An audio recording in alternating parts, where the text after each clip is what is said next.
Follow along as I take my 1984 Ramcharger to the next stage with coilovers, a doubler, and it's going to be stretched a few inches. Stay tuned.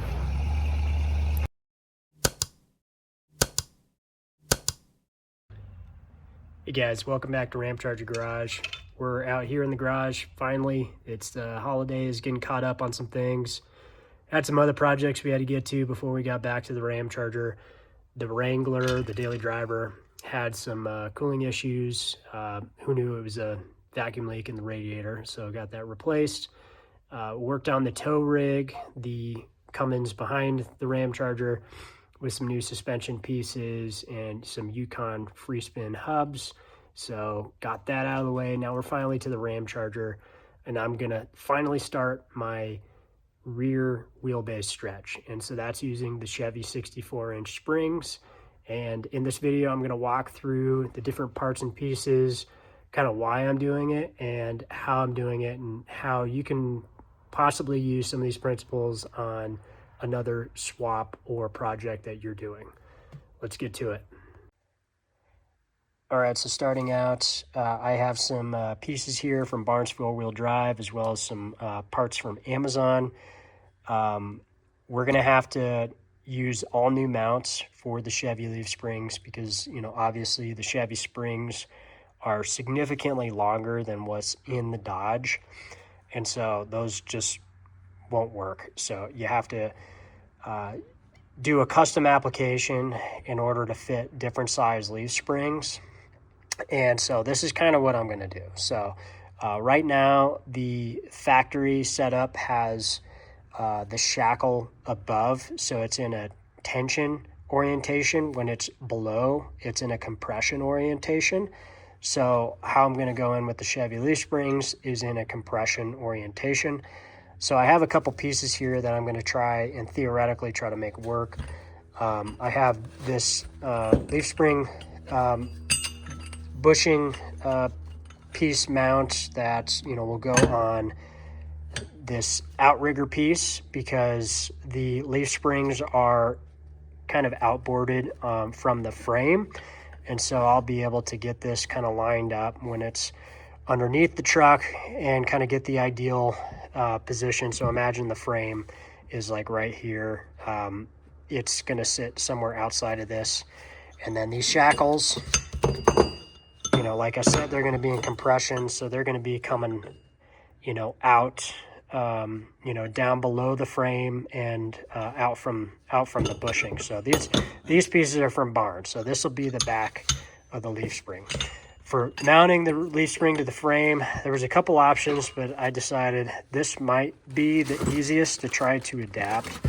So this is actually a factory Chevy leaf spring mount, fixed mount, and you know, it bolts to the frame.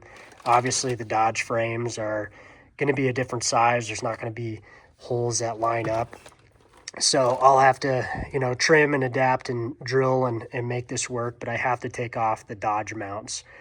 But in order to accomplish my stretch with these springs and the ones I'm starting with, you can see the part number here. These are just Dormans.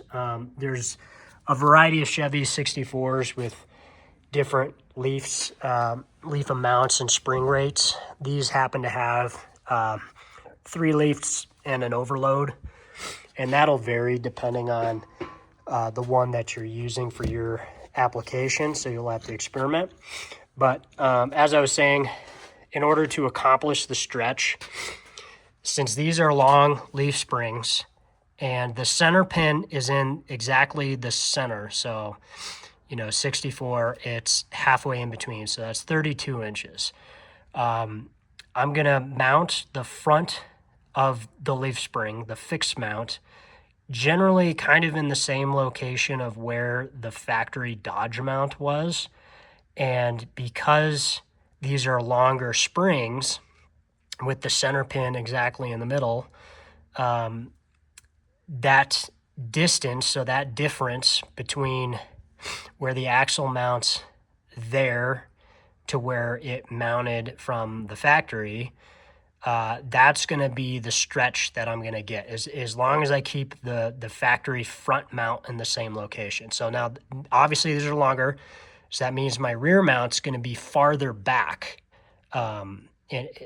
just because these springs are longer. But if you mount the front in generally the same location and you're going to a longer leaf with a center pin that's farther this direction than, you know, your factory leaf with your center pin over here or whatever, you're going to get that much stretch. So it's like kind of a, you know, you have to do a little bit of fabrication, but it's an easy way to get a wheelbase stretch is, you know, when you're using leaves.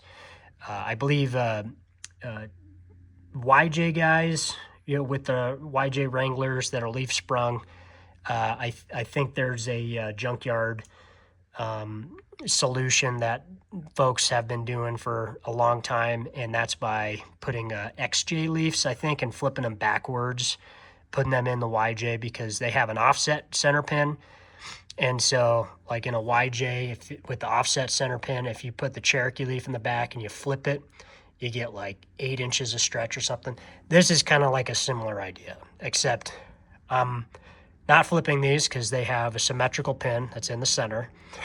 They're just longer than the Dodge springs, which I believe the Dodge factory ones are 52s, and their center pin isn't in the center. It's offset forward a little bit.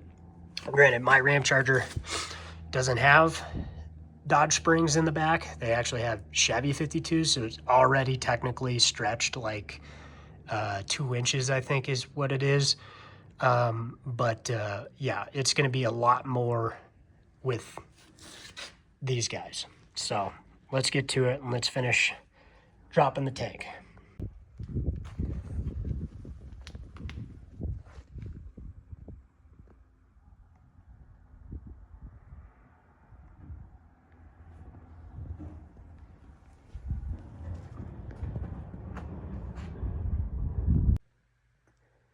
All right, gas tank is out.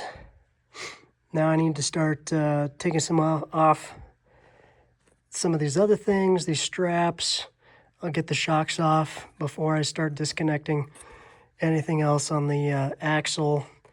I'll probably put my big stands on this cross member here. I won't worry about doing a bumper until after, once I see where all the mounts line up for the rear shackles. And then I can either build the bumper off of that or, you know, whatever. I'd rather build the bumper around my spring mounts than my spring mounts around the bumper.